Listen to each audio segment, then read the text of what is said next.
Minu käest hästi palju küsitakse, et Kerli, et tahaks osta endale multirulli, et millist multirulli ma peaksin endale valima, siis mu esimene küsimus on kõigepealt see, et miks sa tahad endale multirulli ja siis tavaliselt vastus on selline, et ehk siis mingit vastust sealt ei tulegi.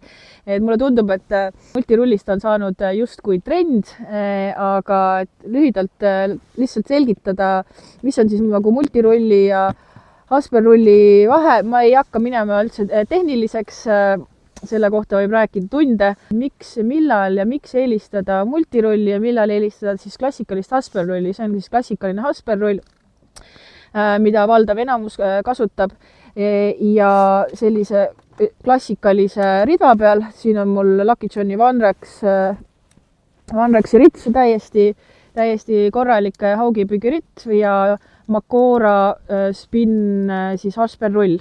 Ütleme niimoodi, et iga kell mina eelistan Hasperrulli, kui ma loobin väikseid lante, näiteks sellises suuruses lante. On ka võimalik kasutada ka väikeste lantide jaoks sellist väikest multirulli ja saab seda teha ka edukalt, niivõrd kuivõrd. Et siin on peal väga peenikene nöör, sul on niisugune pisikene multirulli ketas, aga ma ei näe mõtet valida isiklikult sellist rulli, kui sa oled näiteks algaja, sellepärast et multirulli käsitsemine on oluliselt keerulisem kui Hasperrulliga heitmine.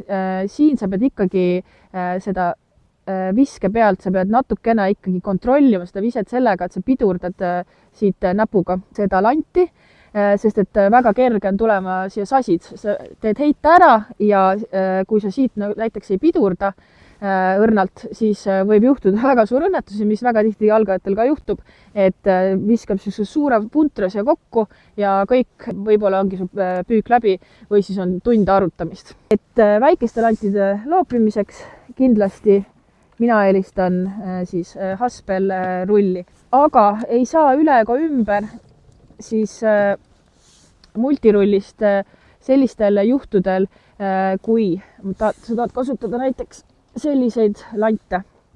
Need on oluliselt suuremad landid, mis tähendab seda, et see lant on oluliselt raskem ja veel selliseid suuremaid lante. Need juba kaaluvad sul mingi 160-200 grammi, siis lihtsalt see ritt jääb siin väga pehmeks, sul on vaja suurema testiga ritva ja siis ka see rull, klassikaline Hasperrull on liiga nõrk, ütleme niimoodi, et see on oluliselt robustsem, ta kannatab rohkem raskust ja see rull peab kauem vastu. Siin on mul peal jäme nöör, ehk siis jämeda nööriga on oluliselt kergem sellist multirulli käsitseda kui sellise peene nööriga. Ka siin sa pead muidugi päris palju harjutama enne, samamoodi siin natuke näpuga pidurdamas, ka siin võivad sasid tekkida, aga sellistes tingimustes on suurte lantidega on see vajalik. Mis on kindlasti multirullil veel üks väga suur miinus on see, et ta on enamasti metallist ja nagu praegu täna meil on siin väljas mingi 7 kraadi, on ju tuuline ilm, siis käsi hakkab juba seda rulli hoides väga kiirelt külmetamast ja sa pead arvestama sellega, et sul on käsi siin kogu aeg peal ja see nöör, mida sa siin kogu aeg sisse kerid, see tuleb kogu aeg on sul märg nöör, see metallist rull, ehk siis käsi hakkab väga-väga kiiresti külmetama, kui siis võrdluseks Hasperrulliga sa hoiad seda ju niimoodi, ridva peal on see ja sa kerid seda niimoodi, ehk siis käsi niimoodi külmetama ei hakka. Võib-olla tundub selline väike asi, aga minge püüdma, siis saate aru, kui tähtis komponent see tegelikult on. Et kõik valikud tehke ikka vastavalt tingimustele.